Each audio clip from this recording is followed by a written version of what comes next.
I traveled 8 hours to attend my son's wedding and meet his bride for the first time. When I arrived and introduced myself, she slapped me across the face and said, "Staff should be invisible. Don't speak. Just serve the champagne." I was stunned. But when she found out I was her mother-in-law, "I'm glad to have you here. Follow my story until the end and comment the city you're watching from, so I can see how far my story has reached. My name is Kristen, and I'm 63 years old. After 8 hours of driving through 3 different states, my back ached and my hands were cramped from gripping the steering wheel, but my heart was full of anticipation. Today was my son Michael's wedding day, and I was finally going to meet Skylar, the woman who had captured his heart. The drive from my small town in Ohio to this upscale venue in Virginia had cost me nearly $400 in gas and hotel expenses. Money I didn't exactly have to spare on my fixed income. But this was my only child's wedding. I had sold some of my late husband's tools and worked extra shifts at the local diner to make this trip possible. Nothing was going to keep me from being here. I pulled into the circular driveway of the Rosewood Manor, and my breath caught in my throat. The venue was magnificent. All white columns and manicured gardens, with fountains that probably cost more than my annual Social Security check. Luxury cars lined the parking area, BMWs, Mercedes, even a few vehicles I couldn't identify but knew were expensive. My 12-year-old Honda Civic looked painfully out of place among them. Michael had done well for himself. After college, he'd moved to Richmond and landed a job at some financial firm. We talked maybe once a month. Brief conversations where he seemed distracted and always in a hurry. I told myself he was just busy building his career, but deep down I felt the growing distance between us. His father's death 3 years ago had hit us both hard, but instead of bringing us closer, it seemed to push Michael further away. I checked my reflection in the car's side mirror one more time. The navy blue dress was the nicest thing I owned, bought specifically for this occasion from the clearance rack at JCPenney. My gray hair was styled as best I could manage at the local salon, and I'd even splurged on new shoes, though they were already pinching my feet. I wanted to look presentable for my son's big day, to make him proud. Walking toward the entrance, I felt increasingly self-conscious. Other guests were arriving in designer outfits that probably cost more than my monthly rent. The women wore elegant dresses and carried purses that gleamed with hardware I suspected was real gold. The men looked distinguished in tailored suits. Everyone seemed to know exactly where they belonged. I approached the main entrance where several people in what appeared to be catering uniforms were directing guests. The foyer was breathtaking. Crystal chandeliers, marble floors, and flower arrangements that reached nearly to the ceiling. Classical music played softly in the background, and the air smelled of expensive perfume and roses. That's when I saw her. Even without having met Skylar before, I knew instantly this had to be my future daughter-in-law. She was stunning, blonde hair perfectly styled, makeup that looked professionally done, wearing an elegant pale blue dress that probably cost more than I made in 2 months. She was speaking to someone near the guest book table, her laugh musical and confident. I took a deep breath and walked over, my heart pounding with nervous excitement. This was the moment I'd been looking forward to for months, finally meeting the woman my son loved enough to marry. "Excuse me," I said with a warm smile. "Are you Skylar?" "I'm Kristen, Michael's mother. I'm so excited to finally meet you."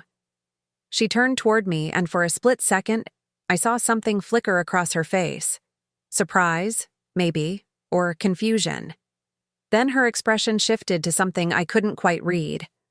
Her eyes quickly scanned me from head to toe, lingering on my dress, my shoes, my modest jewelry. "I'm sorry, but I think there's been some confusion," she said, her voice crisp and cool. "The catering staff should use the service entrance around back. And please, when you're serving, try to blend into the background. Guests shouldn't have to interact with the help." The words hit me like ice water. I felt my cheeks flush hot with embarrassment and confusion. "Oh no, I think you misunderstood. I'm not with the catering. I'm Michael's mother, Kristen. I drove down from Ohio for the wedding." Skylar's perfectly plucked eyebrows drew together in what looked like annoyance rather than understanding. She glanced around as if checking to see who might be watching our interaction. "Look, I don't know what game you're playing, but this isn't funny. Michael's mother couldn't make it today. Family emergency or something. So whatever this is, you need to stop." My stomach dropped. Family emergency? What was she talking about? I fumbled for my phone, my hands shaking slightly. There must be some mistake. Let me call Michael right now and clear this up. But before I could dial, Skylar stepped closer, her voice dropping to a harsh whisper. "Listen, whoever you are, this is my wedding day, and I won't have it ruined by some confused woman pretending to be family." "Security!" She raised her voice, looking around for someone in authority. I felt frozen, humiliated, and completely bewildered. Around us, other guests were beginning to notice the commotion. I could feel their eyes on me, their whispered conversations. Some looked concerned, others appeared to be enjoying the drama. "Please," I said, my voice barely above a whisper. "Just let me find Michael. He'll explain everything." Skylar's laugh was sharp and cold. "Michael is busy getting ready for his wedding. He doesn't have time for whatever scam this is." She turned to a man in a black suit who appeared to be venue security. "This woman is claiming to be family, but she's obviously not on the guest list. Can you please escort her out?" The security guard looked uncomfortable but approached me anyway. "Ma'am, I'm going to have to ask you to come with me." That's when I heard a familiar voice behind me. "Mom? What are you doing here?" I turned to see Michael walking toward us, looking handsome in his black tuxedo but wearing an expression I'd never seen before, not joy at seeing his mother, but something closer to panic or embarrassment. "Michael," I said, relief flooding through me. "Thank goodness. There's been a terrible misunderstanding. Skylar thought I was with the catering staff, and I was just trying to introduce myself." Michael's face went pale. He looked between Skylar and me, and I could see something calculating in his eyes, as if he was weighing his options. The silence stretched too long. "I thought you weren't coming," he said finally, his voice flat. "You said it might be too expensive, remember?" I felt like I'd been slapped. "I never said that, honey. I told you I was driving down yesterday and would be here early to help with anything you needed. We talked about this 2 weeks ago." Skylar moved to Michael's side, slipping her arm through his possessively. "Darling, you're stressed. Today is supposed to be perfect, remember? Why don't we just focus on that?"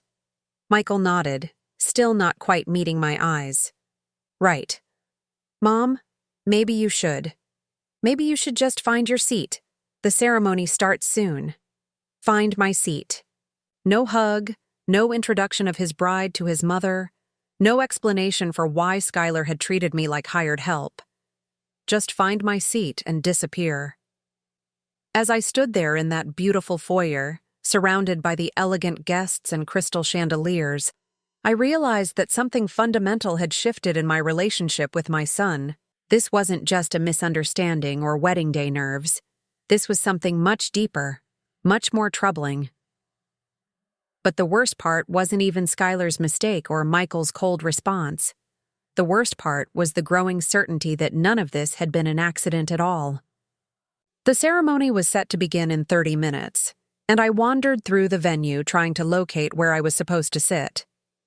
An usher, barely out of college, looked at his list with a frown when I gave him my name. Kristen, he muttered, scanning the paper.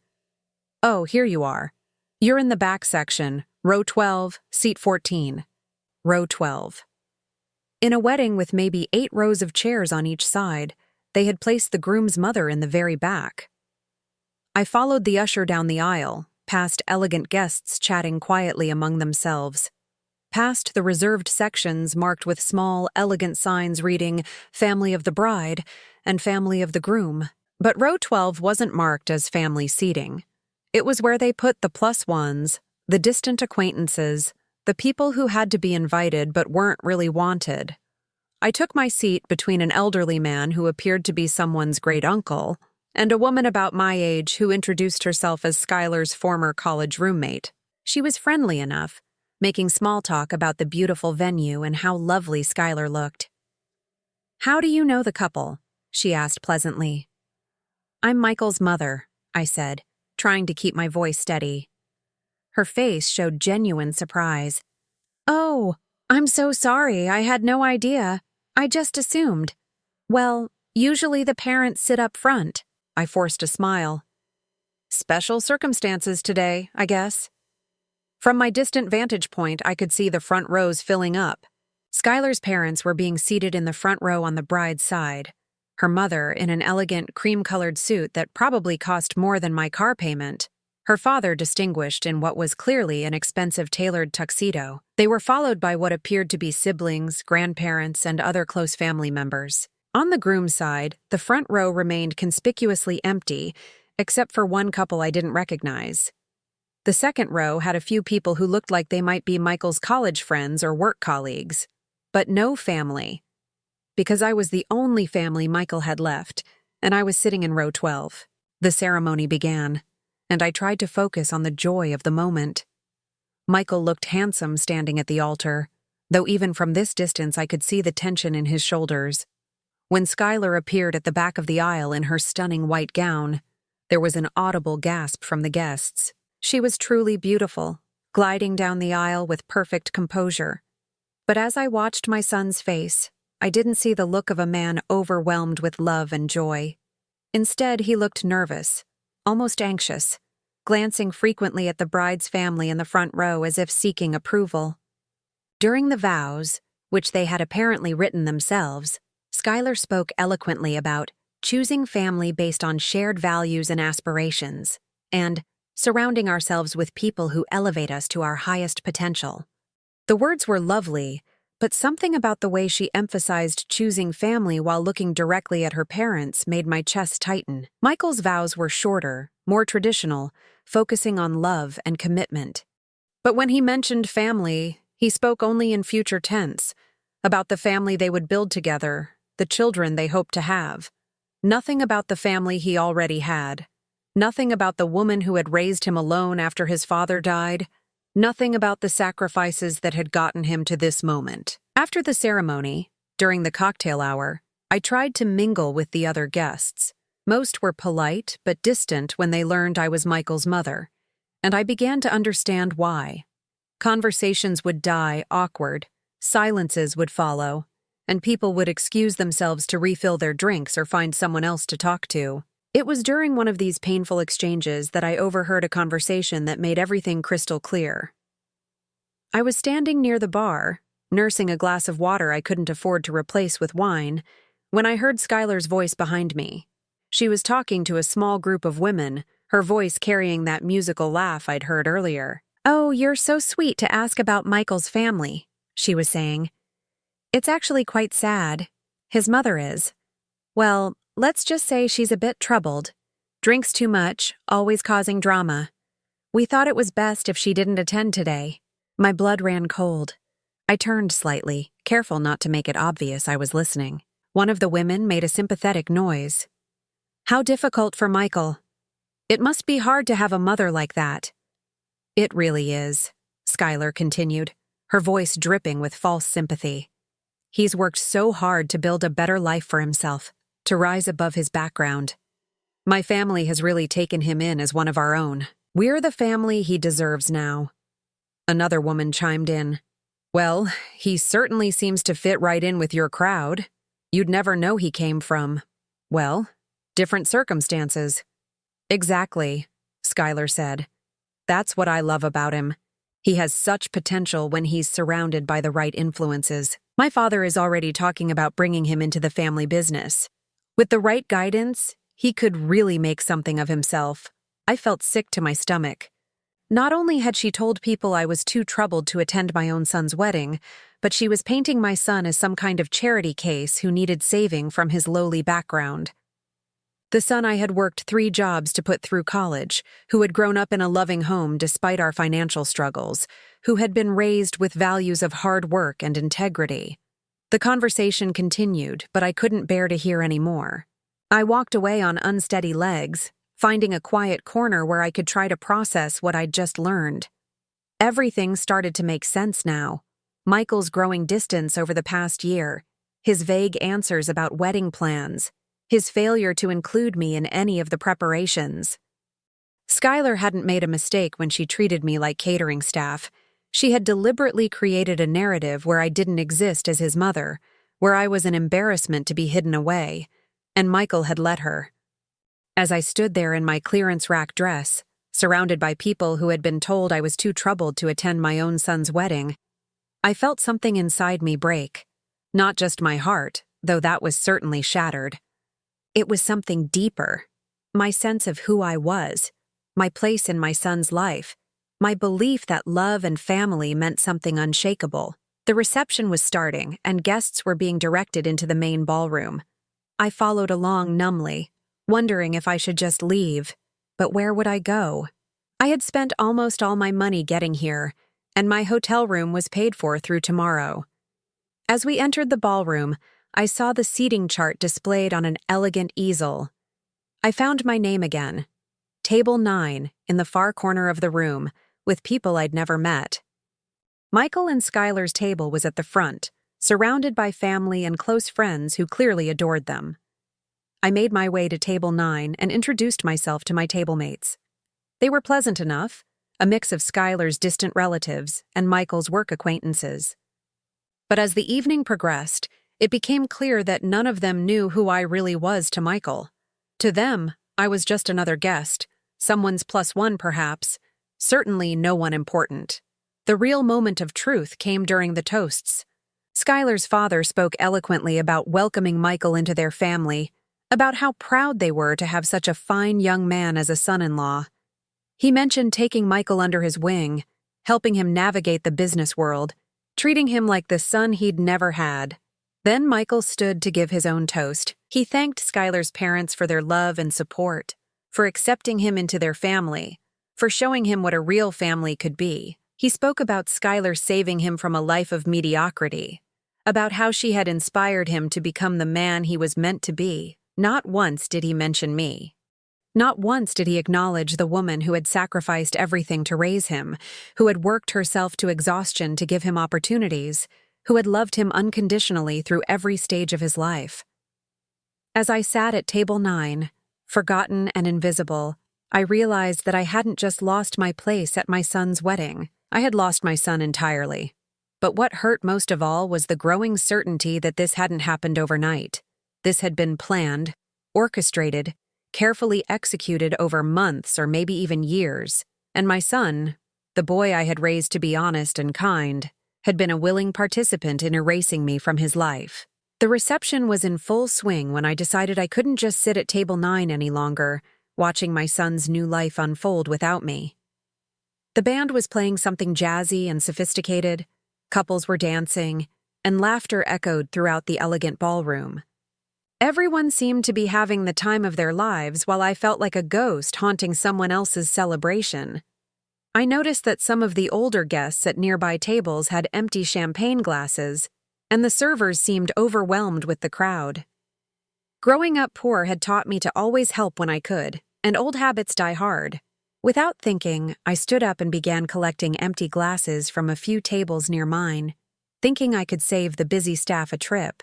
It felt good to have something to do, a purpose beyond sitting alone feeling sorry for myself. I had worked in restaurants most of my adult life. This was familiar territory. I gathered a small tray of glasses and was heading toward what I assumed was the direction of the kitchen when I heard an unmistakable voice behind me. "Excuse me, what exactly do you think you're doing?" I turned to find Skylar striding toward me, her beautiful wedding dress flowing behind her like she was floating across the floor. But her face was anything but angelic. Her perfectly applied makeup couldn't hide the fury in her eyes, and her voice carried an edge that made several nearby guests turn to look. "Oh, I was just helping clear some glasses," I said, confused by her tone. The servers seemed busy, and I noticed these tables needed— "Put those down immediately," she hissed, moving closer. I specifically told the catering manager that staff should remain invisible during the reception. Guests should not see you working. The same cold feeling from our first encounter washed over me. "Skylar, I think you're confused again. I'm not Staff. I'm Michael's mother, remember? We met earlier and Michael cleared everything up. But instead of recognition or embarrassment, Skylar's expression grew even more hostile. She stepped so close I could smell her expensive perfume, her voice dropping to a venomous whisper that somehow felt more threatening than if she had shouted. I don't know what your game is, but I'm done playing along. Michael's mother is not here today, and she wouldn't be caught dead cleaning up after her betters like some kind of servant. So, whatever sick fantasy this is, it ends now. Skylar, please, I said, my voice shaking. Just call Michael over. He'll tell you who I am. Michael is busy enjoying his wedding reception with people who actually matter to him, she snapped. He doesn't need to deal with some delusional woman who thinks she can crash our wedding and pretend to be family. By now, we had attracted quite an audience. Guests were openly staring, some pulling out their phones. I could see Skylar's parents approaching, along with several of Michael's groomsmen. The music seemed to fade into the background as conversations stopped and all attention focused on our confrontation. Ma'am, perhaps we should discuss this privately, Skylar's father said, his voice diplomatic but firm. He was a tall, distinguished man who commanded respect without raising his voice. There's nothing to discuss, Skylar said, her voice rising despite her father's attempt at discretion. This woman is clearly mentally unstable. She's been going around all day claiming to be Michael's mother, bothering our guests, and now she's pretending to be part of the catering staff. Someone needs to call security before she ruins everything. I felt the walls closing in around me. The beautiful ballroom suddenly felt suffocating, all those eyes staring at me, judging me, believing her version of events. My hands were trembling as I set the glasses down on the nearest table. I'm not pretending anything, I said, my voice barely audible. I drove 8 hours to be here. I'm staying at the Holiday Inn down the road. I have pictures of Michael as a baby on my phone. I can tell you about the scar on his knee from when he fell off his bike when he was 7, or about how he used to have nightmares about monsters under his bed until he was 10. Skylar's laugh was sharp and cruel. Anyone could have gotten that information from social media or old friends. You're obviously some kind of stalker who's done research on Michael's family. That's when I saw him. Michael pushing through the crowd, his face pale and his expression unreadable. Relief flooded through me. Finally, he would put an end to this nightmare. Michael, I called out, probably louder than I should have. Please, tell them who I am. Tell your wife that I'm your mother. Michael stopped about 10 feet away from us, and for a moment that felt like an eternity. He just stared at me. I searched his face for any sign of the boy I had raised, the young man who used to call me every Sunday when he first moved away, the son who had cried in my arms when his father died. But the person looking back at me was a stranger. Skylar's right, he said finally, his voice cold and distant. My mother couldn't make it to the wedding today. Family emergency. The words hit me like a physical blow. I actually staggered backward, my hand reaching for something to steady myself. The betrayal was so complete, so devastating, that for a moment I couldn't breathe. Michael, I whispered, how can you say that? How can you stand there and pretend you don't know me? Because I don't know you, he said, and there was something in his eyes that I had never seen before. Not just coldness, but active dislike. Whoever you are, whatever you want, you need to leave before this gets any worse. Skylar moved to stand beside her new husband, slipping her arm through his possessively. You see? She said to the crowd around us. Even Michael doesn't recognize this woman. She's obviously some kind of con artist or mentally ill person who fixated on our family. I stood there in my clearance rack dress, surrounded by people in designer clothes, feeling smaller and more alone than I had ever felt in my life. But somewhere in the depths of my humiliation and heartbreak, something else was beginning to stir, a slow-burning anger that started in my chest and spread outward like wildfire. Fine, I said, my voice steadier than I felt. If that's how you want to play this, then let's play. I pulled out my phone and opened my photo gallery, holding it up so the nearest guests could see. This is Michael on his first day of kindergarten. And this one is from his high school graduation, where I'm standing right next to him in the same dress I wore to his father's funeral 6 months earlier because I couldn't afford a new one. I swiped to another photo. With a speed that surprised everyone, including me, she lunged forward and slapped me across the face so hard that I stumbled sideways, my phone clattering to the marble floor. The sound of the slap echoed through the suddenly silent ballroom like a gunshot. For a moment, nobody moved. Nobody breathed. Even the band had stopped playing. "How dare you try to ruin my wedding day with your pathetic lies!" Skylar shrieked, all pretense of elegant composure gone. "Security! Get this crazy woman out of here before I have her arrested for harassment!" I stood there with my hand pressed to my burning cheek, tasting blood where my teeth had cut the inside of my mouth. Around us, the crowd was buzzing with shocked whispers and the telltale sound of phone cameras capturing every moment. That's when Skylar's mother appeared at her daughter's side, her face pale with horror. "Skylar Elizabeth Morrison," she said in a voice that could have cut glass. "What in God's name do you think you're doing? Mother, this woman, her mother interrupted, is exactly who she says she is. I've seen those photos before, darling. Michael showed them to us 6 months ago when we first met him. He was very proud of his mother, talked about how hard she worked to put him through college after his father died." The silence that followed was deafening. I watched as the color drained from Skylar's face, as the realization of what she had done hit her like a freight train. "That's impossible," she whispered, but her voice lacked conviction now. "Michael said his mother was. He told me she was." "What exactly did Michael tell you about his mother?" her father asked, his voice dangerously quiet. But before anyone could answer, Michael stepped forward, his face now flushed red with either embarrassment or anger. I couldn't tell which. "All right, fine," he said, his voice tight with frustration. "Yes, she's my mother, but this is exactly why I didn't want her here today. She always has to be the center of attention, always has to cause drama. Look what she's done to our reception." I stared at my son in complete disbelief. Even now, even after his wife had humiliated and assaulted me in front of 100 guests, he was blaming me for the scene. "I caused drama?" I said, my voice rising despite my best efforts to stay calm. "Your wife slapped me across the face because she refused to believe I was your mother. Maybe if you had dressed appropriately, if you had acted like you belonged here instead of clearing tables like hired help, none of this would have happened," Michael shot back. The cruelty of those words, the casual dismissal of everything I was and everything I had done for him, finally broke something inside me that had been holding on by a thread. "You're right," I said quietly, and the sudden calm in my voice seemed to surprise everyone, including myself. "I don't belong here. I thought I did, but clearly I was mistaken." I bent down and picked up my phone, checking to make sure it wasn't broken.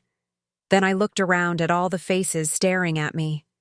Some sympathetic, some judgmental, all of them strangers who would forget about this drama long before they forgot about the excellent salmon they'd been served for dinner. "Congratulations on your marriage," I said to Skylar, my voice polite and formal.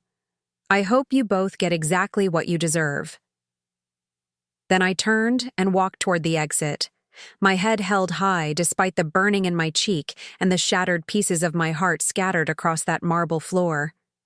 Behind me, I could hear the buzz of conversation resuming, the awkward laughter of people trying to pretend they hadn't just witnessed something deeply uncomfortable. But I didn't look back. For the first time in my life, I was done trying to earn my place in my son's world. I was finally ready to start building my own. I made it as far as the hotel parking lot before the shock wore off and the tears came. Sitting in my Honda Civic under the fluorescent lights, I pressed a bag of ice from the hotel vending machine against my swollen cheek and tried to make sense of what had just happened. The slap had been bad enough, but Michael's reaction afterward had been devastating. The way he had looked at me like I was an embarrassment, the casual cruelty in his voice when he blamed me for ruining his reception. It was like looking at a complete stranger wearing my son's face. I was fumbling for my room key when my phone rang. For a wild moment, I thought it might be Michael calling to apologize, to explain, to somehow make this nightmare make sense. Instead, it was an unknown local number. "Mrs. Holloway? This is Patricia Morrison. Skylar's mother. Could we please meet? I'm in the hotel lobby downstairs. 20 minutes later, I sat across from Patricia in the hotel's small business center, a private space away from the few other guests in the lobby. She looked elegant, even at 11 o'clock at night, though I could see the strain around her eyes. In her hands, she held a manila folder that she kept glancing at like it contained something she wished she didn't have to share. First, let me apologize profusely for what happened tonight, she began, her voice genuinely distressed. Skylar's behavior was absolutely inexcusable, and I am mortified that she struck you. We raised her better than that. I touched my cheek gingerly. The swelling had gone down, but it was still tender. I just don't understand any of it. Why did she think I was catering staff? Why did Michael tell her I wasn't coming? None of it makes sense. Patricia's face grew even more troubled. I'm afraid it makes more sense than you might want it to. Mrs. Holloway, may I call you Kristen? I need to show you something, but I want you to know that I'm only doing this because I believe you deserve to know the truth. She opened the manila folder and pulled out what looked like printed emails and text messages. After tonight's incident, I went through some of Skylar's things. I found these communications between her and Michael over the past 8 months. She handed me the first page, and my hands trembled as I read. It was an email from Michael to Skylar, dated 6 months ago. Sky, I've been thinking about what you said about my mom. You're probably right that she wouldn't fit in with your family's crowd. She's different. Working class, you know. She tries hard, but she doesn't really understand how to act around sophisticated people. Maybe it would be better if we just said she couldn't make it to the wedding. I hate to hurt her feelings, but I also don't want to embarrass you or your parents. I felt sick reading it, but Patricia gently encouraged me to continue. The next email was Skylar's response. Michael, darling, I'm so glad you're finally seeing reason about this. Your mother sounds like a lovely woman, but she simply wouldn't be comfortable at our wedding. Think of it as protecting her from an awkward situation. Besides, my father is planning to introduce you to some very important business contacts at the reception. You need to be able to focus on making the right impression, not worrying about whether your mother is using the right fork. The correspondence continued over several months, with my son gradually agreeing to more and more elaborate deceptions. They had planned to tell people I was ill, then that I had a family emergency, then finally that I was too troubled to attend. But it was the text message thread from just 2 weeks ago that truly broke my heart. Skylar, what if she just shows up anyway? What if she doesn't believe you when you tell her not to come? Michael, she won't. She doesn't have the money for the trip, and she's too proud to ask me for help. Besides, I told her the wedding was just going to be a small family thing. Skylar, but what if she does? What if she somehow makes it here? Michael, then we stick to the story. As far as everyone knows, my mother couldn't make it. If some random woman shows up claiming to be her, well, that's just some confused person who needs to be escorted out. Skylar, you'd really do that? You'd actually pretend not to know your own mother? Michael, Sky, you've shown me what real family looks like. Your parents have done more for me in 6 months than my mom did in years. She's always been dramatic, always making everything about her. This is our day, and I'm not going to let her ruin it. I set the papers down with shaking hands, unable to read anymore. Patricia reached across the small table and gently touched my arm. There's more, she said softly. I found out that Skylar had been coaching Michael on how to improve himself for months. She convinced him that his background was something to be ashamed of, that talking about his childhood or his father's death made him seem needy and unprofessional. She pulled out another document. This is a list she made of things Michael needed to change about himself to fit in with the right kind of people. She had him take speech lessons to eliminate what she called his regional accent. She made him throw away clothes she deemed inappropriate. She even had him practice telling stories about fictional family vacations and educational experiences to replace his real memories. I stared at the list, which included items like, stop mentioning mother's multiple jobs, makes family seem unstable, and never discuss father's death, too emotional for business settings, and learn proper etiquette for formal dining. No more casual family restaurant habits. She was systematically erasing me from his life, I whispered. I'm afraid so, Patricia confirmed. And I'm ashamed to say that my husband and I may have unknowingly contributed to this. We were so impressed with Michael's ambition and intelligence that we perhaps made too much of wanting to help him reach his potential.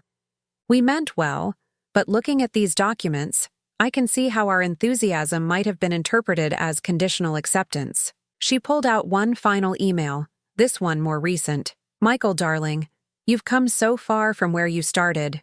My parents absolutely adore you, and Daddy is already talking about making you a junior partner in the firm after we're married.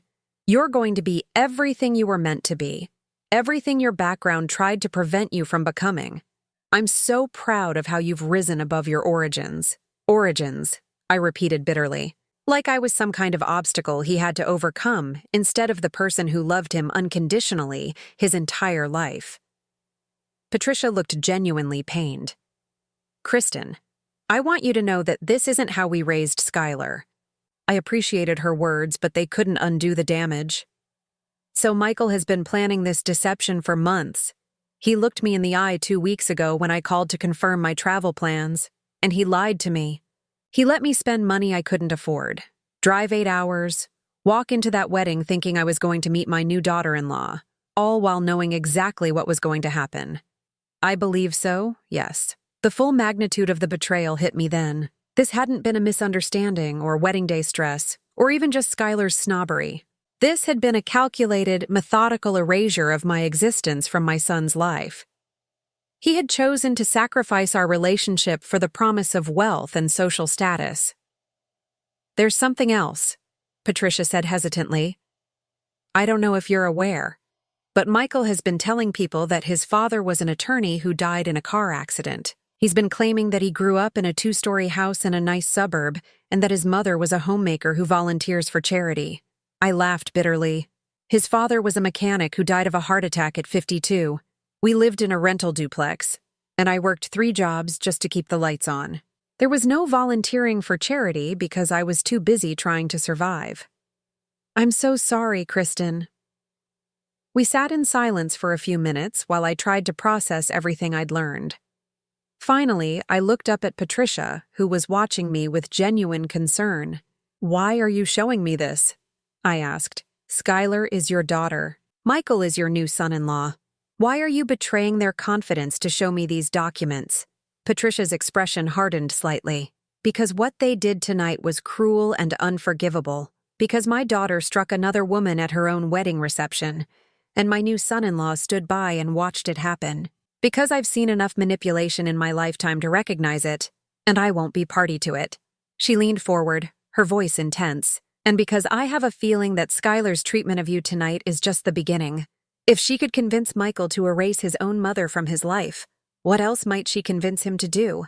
What other relationships will she systematically destroy? What other parts of his identity will she decide are unsuitable for her vision of their perfect life? I hadn't thought about it that way, but she was right. Tonight had been about more than just hiding an embarrassing relative from wedding guests. It had been a demonstration of Skylar's power over Michael, a test of how far she could push him to betray his own values and relationships. What happens now? I asked. I don't know, Patricia admitted. But I do know that you deserve better than this. And frankly, so does Michael, even though he doesn't seem to realize it yet. She stood up and gathered the papers back into the folder. Keep these, she said, handing it to me. I made copies. If you ever need proof of what really happened, if anyone ever tries to gaslight you into believing you imagined tonight or misunderstood the situation, you'll have documentation. As I walked back to my room, clutching the folder that contained the evidence of my son's betrayal, I realized that Patricia was right about one thing. This was just the beginning. Skylar had successfully isolated Michael from his past, his family, his authentic self. She had turned him into a project, a fixer-upper that she could mold into her ideal husband. But what happened when the project was complete? What happened when there was nothing left of the real Michael? Just a carefully constructed facade designed to please his wife and her family. I had lost my son tonight, but in a strange way, Michael had lost something too. He had traded his integrity, his history, and his mother's love for the promise of belonging to a world that would only accept him if he completely erased who he really was. The difference was, I was finally ready to stop trying to earn my place in a family that didn't want me. Michael, on the other hand, would spend the rest of his life trying to prove he deserved to stay in one that only loved the version of himself that Skylar had created. I didn't sleep that night. Instead, I sat by the hotel window watching the sunrise paint the Virginia sky in shades of pink and gold. Patricia's folder spread across the small desk in front of me. I read through every email, every text message, every calculated step my son had taken to erase me from his life. By morning, something fundamental had shifted inside me. The devastating grief was still there, but it was no longer the dominant emotion. What I felt now was clarity, sharp, cold, and liberating. I had spent 63 years of my life believing that family was everything, that blood was thicker than water, that love could overcome any obstacle. I had worked myself to exhaustion raising Michael, had sacrificed my own dreams and desires to give him opportunities I never had. I had believed that those sacrifices were investments in an unbreakable bond. But Michael had shown me the truth. Love was only as strong as the person receiving it allowed it to be. And he had chosen to trade that love for something he valued more: acceptance into a world that required him to pretend I never existed. I checked out of the hotel at 7 in the morning and drove straight home to Ohio, 8 hours of highway giving me plenty of time to think. By the time I pulled into my driveway, I knew exactly what I needed to do. The first call I made was to my lawyer, a kind man named Robert who had handled my husband's estate and helped me navigate the financial chaos after his death. I scheduled an appointment for the following Monday and spent the weekend going through every legal document in my house. What I found was illuminating. Over the years, I had made Michael the beneficiary of my life insurance policy, a modest $10,000 policy, but one that would have covered my funeral expenses and left him a small inheritance. I had also named him as my emergency contact on all my medical forms and had given him power of attorney should I ever become incapacitated. Most significantly, I had been planning to leave him the house. It wasn't much. A small 2-bedroom ranch that I'd been paying off for 23 years, but it was mine, and it would have been his someday. I had always imagined him bringing his own children here for holidays, showing them the room where their daddy grew up, maintaining some connection to his roots even as he built his own life. That fantasy died in a hotel business center in Virginia. Monday morning, I sat across from Robert and made the changes I should have made years ago. My life insurance beneficiary was changed to the local women's shelter, where I had volunteered after my husband's death. My emergency contact became my neighbor Eleanor, a widow my age who had become a close friend. And the house would go to my cousin Sarah's daughter, a young single mother who was struggling to make ends meet. Michael's name was removed from every document. "Are you sure about this, Kristen?" Robert asked gently. "These kinds of decisions can be difficult to reverse, and family relationships sometimes heal over time." I thought about Michael's face when he denied knowing me, about the months of planning that had gone into my humiliation, about the careful way he had been trained to be ashamed of everything I was. "I'm sure," I said. The next step was more practical, but equally important. For the past 5 years, since Michael had gotten his job in Richmond, I had been sending him money whenever he mentioned financial stress. It was never huge amounts, $50 here, $100 there. But it added up. When he moved into his apartment, I had helped with the security deposit. When his car needed repairs, I contributed what I could. When he wanted to take Skylar on expensive dates to impress her family, I picked up extra shifts at the diner to send him what he needed. I calculated that over the past 2 years alone, I had sent him nearly $3,000. Money I had earned serving coffee and cleaning tables. Money I had scraped together from my Social Security checks and part-time work. Money that had meant going without things I needed so that my son could maintain his new lifestyle. I called my bank and canceled the automatic transfer I had set up to send him $100 every month. Then I opened a separate savings account for myself, something I had never been able to afford before because every spare dollar had gone to Michael. But the most important change I made wasn't financial or legal. It was emotional. I stopped waiting for my phone to ring. For 25 years of motherhood, I had lived in a state of constant availability. When Michael was young, I was always on call for scraped knees and bad dreams and forgotten homework. As he got older, I remained ready to drop everything if he needed advice, comfort, or just someone to listen. Even after he moved away, I kept my phone nearby, hoping for his calls, treasuring our increasingly brief conversations. Now I turned the ringer off and left it in the kitchen drawer. If he wanted to reach me, he would have to work harder than a casual phone call that he could end the moment he got bored or distracted. The silence was terrifying at first. For the first week after I returned from Virginia, I jumped every time I heard a car door slam, convinced it would be Michael coming to apologize, to explain, to somehow make everything right. But no one came. By the second week, the silence became peaceful. I started reading again, something I hadn't had time for in years. I took long walks around my neighborhood, really seeing the houses and gardens I had been rushing past for decades. I called old friends I had lost touch with because I had been too focused on being available for Michael. The third week brought an unexpected phone call from my cousin Sarah, the one whose daughter would now inherit my house. "Kristen, honey, I just talked to my ex-sister-in-law who lives in Richmond, and she said she saw something online about Michael's wedding. She said there was some kind of incident with his mother. I told her that couldn't be right, because you would have told me if you went to Virginia. I had always been private about family problems, preferring to handle difficulties quietly rather than burden others with my troubles. But something about Sarah's concerned voice broke through my usual reserve, and I found myself telling her the whole story. "That little bastard," Sarah said when I finished, her voice fierce with protective anger. "How dare he treat you like that after everything you've done for him? And that wife of his sounds like a real piece of work." It felt strange to hear someone else's outrage on my behalf.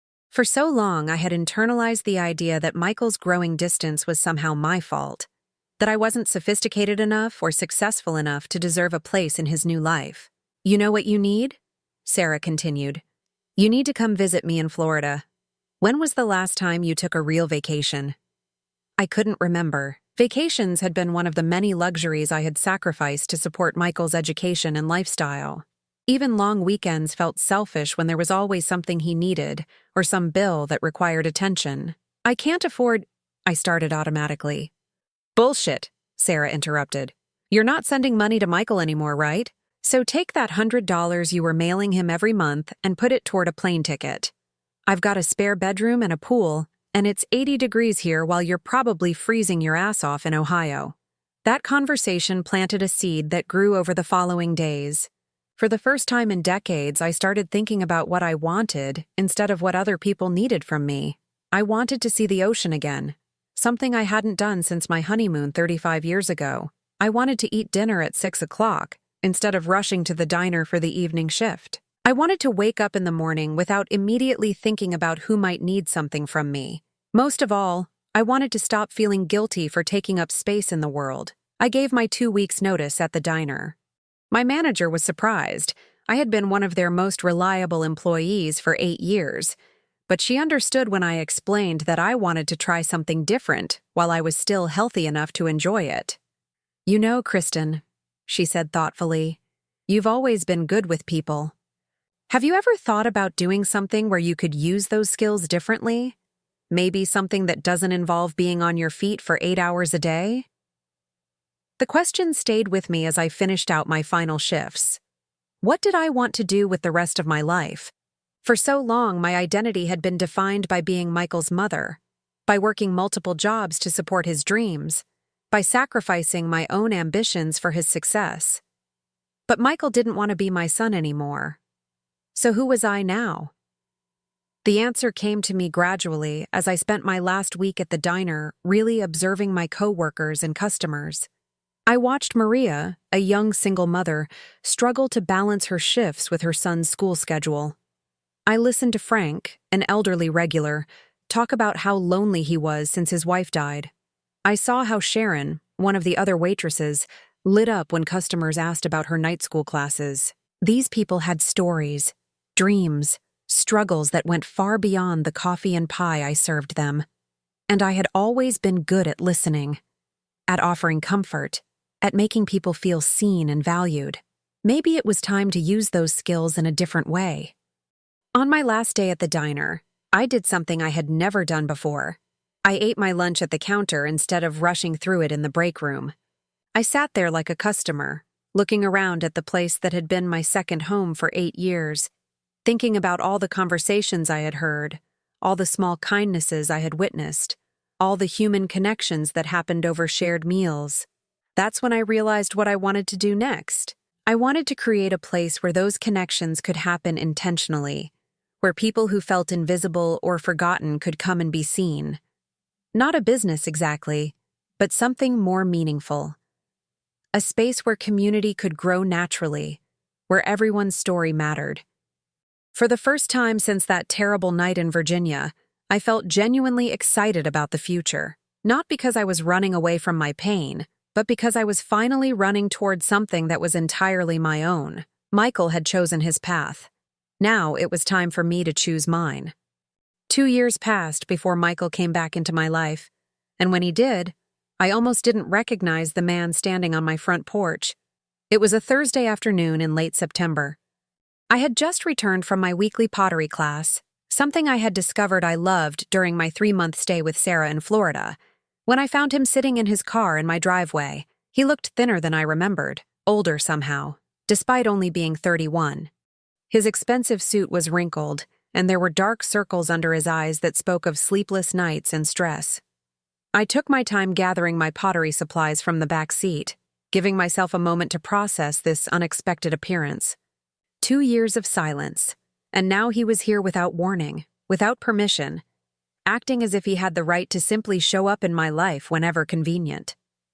"Hello, Michael," I said calmly as I approached my front door, keys already in hand. "Mom."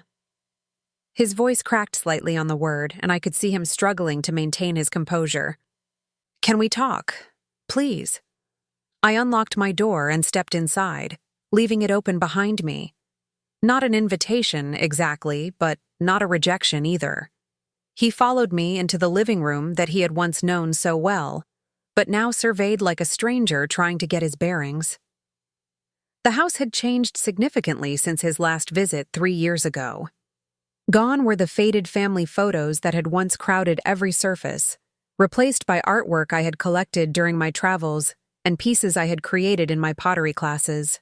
The old, worn furniture had been replaced with comfortable pieces I had actually chosen for myself, rather than inherited or bought secondhand out of necessity. Michael picked up a small ceramic vase from the coffee table, turning it over to examine the signature on the bottom.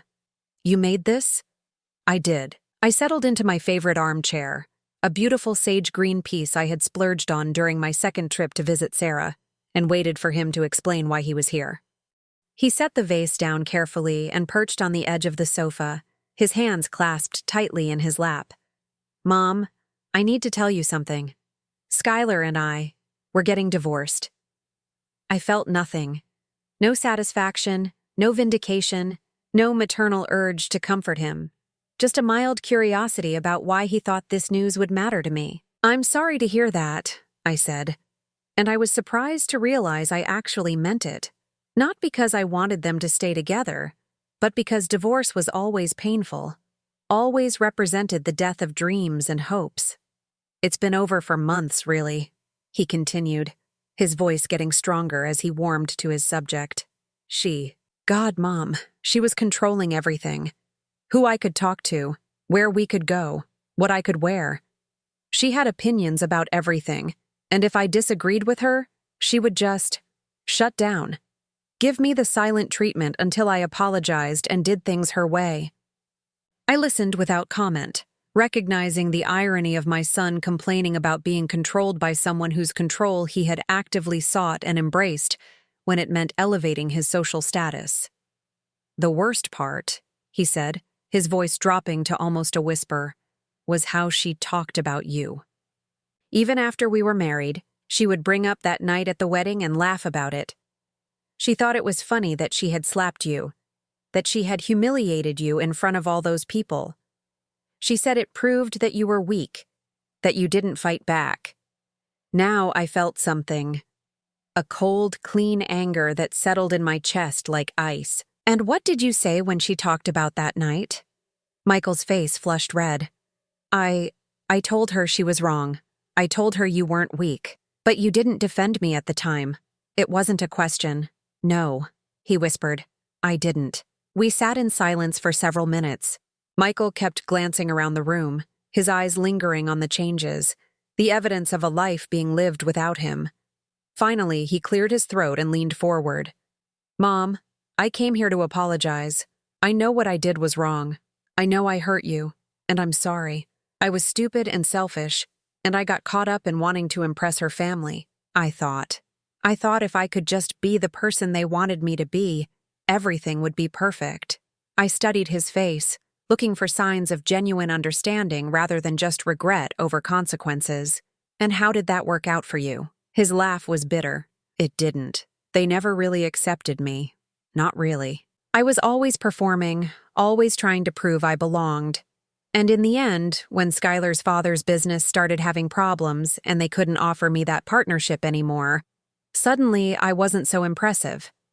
Skylar started looking at other options, if you know what I mean. She had an affair. Multiple affairs.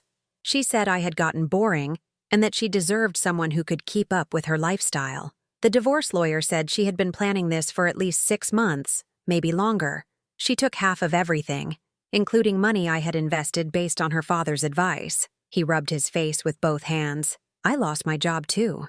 Turns out when you're hired mainly because of family connections and those connections disappear, your employment becomes expendable. I absorbed this information without the emotional reaction he seemed to be expecting. His pain was real, but it was also the natural consequence of choices he had made with full knowledge of what he was sacrificing. I'm sorry you're going through this difficult time, I said carefully, but I'm not sure why you're telling me about it. Michael's eyes widened with surprise. I hoped, Mom, I want to come home. I want us to be a family again. I know I messed up, but I've learned my lesson. I understand now what really matters. The words hung in the air between us like a challenge. For a moment, I could see him as he had been as a child, eager, hopeful, believing that love could fix anything, that apologies could erase any hurt. Part of me, the part that had spent 31 years loving him unconditionally, wanted to open my arms and welcome him back. But I wasn't the same woman who had driven 8 hours to Virginia 2 years ago, desperate for her son's approval and acceptance. That woman had died in a hotel business center when she learned the depth of his betrayal. Michael, I said gently, what exactly do you think coming home means? I thought, I could move back in here for a while just until I get back on my feet. I could help around the house and we could spend time together like we used to. I could tell you about everything that happened, and you could help me figure out what to do next. I felt something that might have been pity.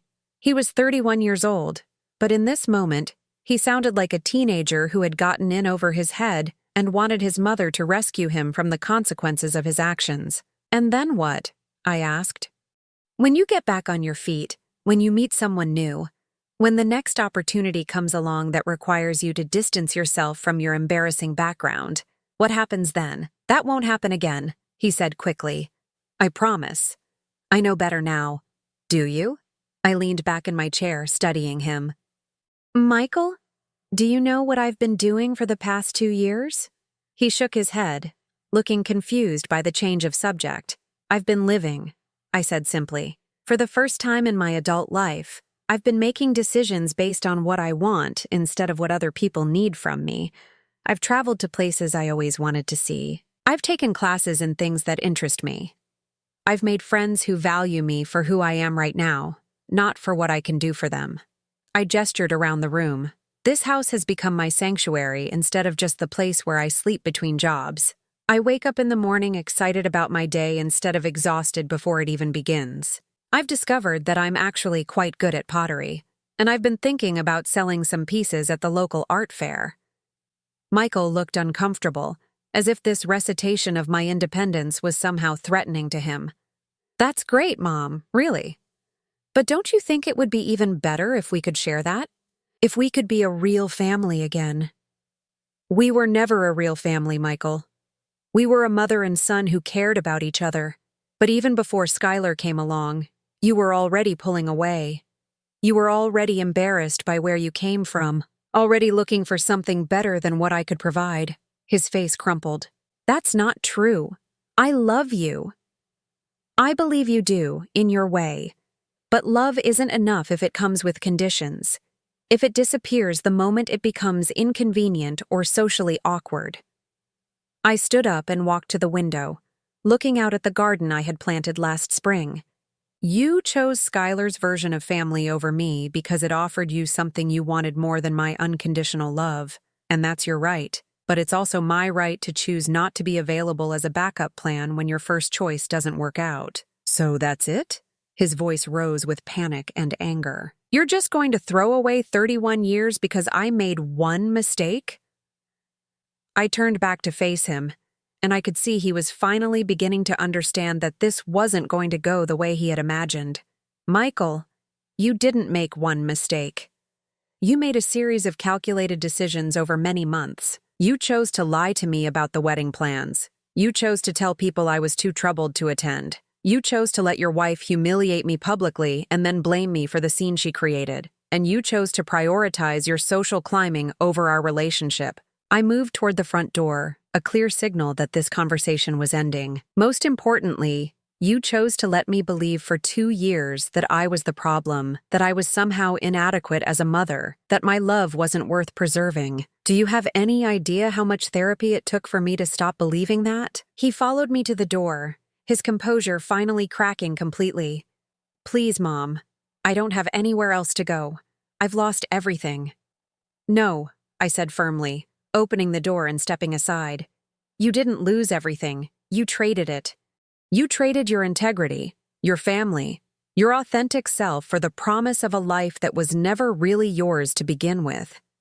The fact that the trade didn't work out the way you hoped doesn't mean you get to take back what you gave away. He stood in my doorway, tears streaming down his face, looking lost and desperate. For a moment I wavered. This was my child, the baby I had nursed through countless illnesses, the boy I had cheered for at every school play and baseball game, the young man I had been so proud to see graduate from college, but he was also the man who had looked me in the eye at his wedding reception and denied knowing me. I hope you find what you're looking for, Michael, I said quietly. I hope you learn to value the people who love you before you lose them. But I can't be your mother anymore. I spent too many years of my life trying to earn a place in your world, and I won't spend whatever years I have left waiting for you to decide I'm worth keeping around. I started to close the door, but his voice stopped me. What am I supposed to do? I looked at him one last time, this man who had once been the center of my universe, and felt nothing but a profound sense of completion. The same thing I did when you abandoned me, I said. Figure it out. I closed the door gently but firmly and walked back to my pottery wheel. I had a vase to finish, dinner plans with my friend Eleanor, and a new life to continue building. Outside, I heard his car start and drive away. I didn't go to the window to watch him leave. I had already said goodbye to Michael 2 years ago in a Virginia hotel room. Today, I had simply made it official. The silence that followed wasn't empty or painful. It was full of possibility, rich with the promise of days and months and years that would be entirely my own. For the first time in my life, I was exactly where I belonged, and it was enough. Now I'm curious about you who listened to my story. What would you do if you were in my place? Have you ever been through something similar? Comment below. And meanwhile, I'm leaving on the final screen 2 other stories that are channel favorites, and they will definitely surprise you. Thank you for watching until here.